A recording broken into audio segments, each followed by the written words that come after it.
I'm Don Peppers. I'm the founding partner of Peppers & Rogers Group. My background is eclectic.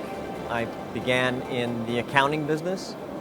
I was an economist, and then I was a marketer.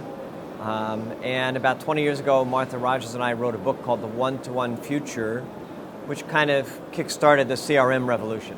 There's this tremendous disruption coming from the e-commerce side, and the brick-and-mortar retailers are full of stories.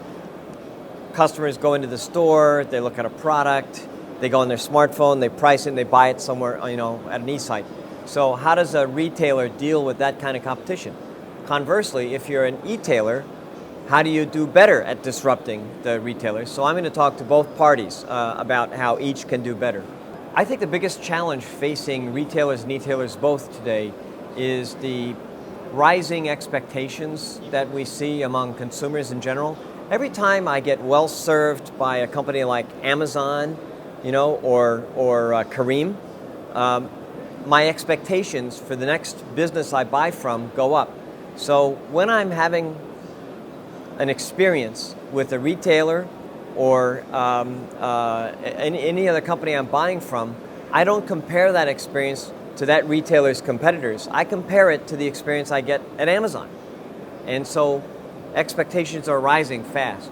I think John Lewis in the UK is an excellent example. Of course, they've always had a really good, very customer-centric reputation, but they've had to deal with this influx of e-commerce. And so they've always had a kind of a click and collect program. They were one of the first with a really good program where you could go onto their site, their website, click on a product, and then go that day and pick it up at the store. It's a very smart way to integrate retailing and e-tailing. But to do it even further, this past holiday shopping season, they began equipping their salespeople in the store with tablets that the salespeople can use to look up what the customer they're talking to was looking at online, help them figure it out, and even eventually they want to even be able to allow that salesperson to call down this particular shopper's past preferences, clickstream, and history with the online site in order to better anticipate their wants and needs in the store itself. Very, very smart example of integration. Omni-channel is so misnamed. The truth is I can count on the fingers of one hand the number of real omni-channel e-tailers out there. There aren't any, really. None. Let me give you an example. So I go on your website, I'm looking around, trying to find this particular product. I really can't find it. I finally need to call. I need to call in and get some help. So I get off my computer, I call your number, and what do I have to do? I have to explain what I was just there doing on your website. I was on your website, I have to explain all over again. There's no integration. And it's so easy to make that integrating step. You could have a call me button on the website. For instance, some forward-thinking e-tailers do that. Let us call you, and when we call you, we know what you were doing. I can have a proactive chat button so that when you've spent too much time on a particular product page, a chat window opens. So you have to be careful how to open that window. It has to be on an algorithmic basis. You can't simply spring a chat on everybody who comes to your website. That's too offensive to people. It's too forward. I could do another thing. I could offer what we call a temporary phone number. Some of our clients do that. At Teletech is my parent company.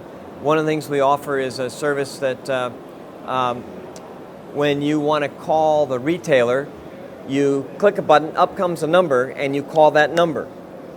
But that's a temporary number. It's assigned only to you. So when the number rings, we know who's calling, and we can look at your history. We can see your history. You see, there's so many ways you can integrate those technologies, but most retailers just don't do it. The whole issue of customer experience is a little problematic because for 99% of the companies they buy from, customers aren't buying in order to have an experience. I don't want to experience the store. I want to buy the product, take it home and use it, okay? That's what I want. So the more you can make the experience fade into the background so it becomes almost invisible to the customer, the faster I'm going to solve my problem or meet my need. And that's the ideal experience, is really, it's frictionless. It's reliable, that doesn't screw up, okay? There's no flaws. It's relevant to me, okay? So it incorporates the information you already have about me. It's valuable, that's a value proposition, is obvious, there's no trick pricing, and it has a quality that we call trustability. It's proactively trustworthy. I remind you if you're about to buy something you bought again, the way Amazon does. That's a trustable kind of experience. And when you have those qualities, then you have a really streamlined, very frictionless customer experience.